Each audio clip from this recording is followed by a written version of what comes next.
بسم اللہ الرحمن الرحیم الحمد للہ رب العالمین اللہم صلی علی سیدنا محمد وعلی آل سیدنا محمد وبارک وسلم۔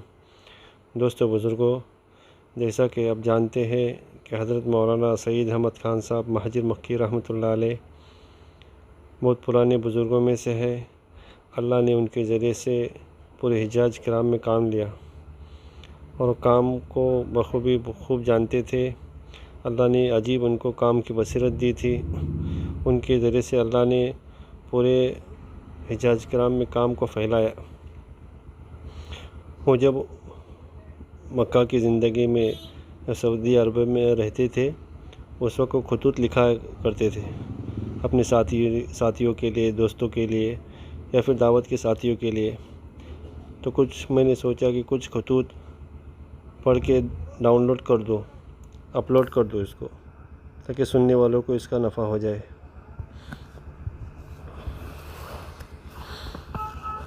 اس خط کا عنوان ہے دعوت مخالف ہواؤں میں بڑھتی ہے۔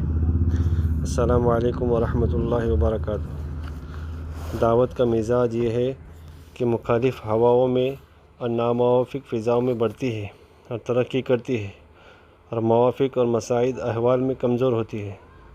لہذا یہ ترقی کا زمانہ ہے جب کہ مخالفتیں بڑھ رہی ہیں، کیونکہ اللہ تعالیٰ نے انبیاء علیہ السلام کی دعوت کے ساتھ ساتھ شیطان کی باطل طاقت کو بھی دنیا میں بھیجا اور اس کو قیامت تک کے لیے ڈھیل دے دی، اور یہ حق تعالیٰ کی خاص قدرت کا ظہور پیدا کرنے کے لیے ہے۔ چنانچہ جب تک حضور صلی اللہ علیہ وسلم اور صحابہ کی مخالفت شدت سے ہوتی چلی گئی تو یہ کام بڑھتا چلا گیا، اور حاملین دعوت میں ایمان و یقین، تقوی و توکل، زہد و قناعت، صبر و شکر، اخلاق فاضلہ اور اخلاص بڑھتا رہا۔ اور جب اسلام پھیل گیا، مخالفتوں کا زور ٹوٹ گیا اور دعوت پر زوال آیا، یہاں تک کہ مسلمانوں کے ہاتھوں سے دعوت کی محنت بالکل جاتی رہی۔ ہر ایک اطمینان کے گہوارے میں سو گیا، پھر باطل ابھرا، دنیا پر چھا گیا۔ نیز مخالفتوں کی فضاؤں میں اجر ثواب بڑھتا ہے،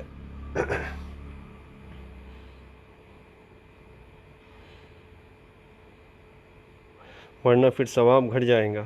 لہذا کام کا وقت اب ہے جس سے اپنے اندر بھی دین آئے اور اعمال کی قیمت پیدا ہو۔ گو اب اس درجے کا کام نہیں رہا جس درجے سے 30 سال پہلے تھا۔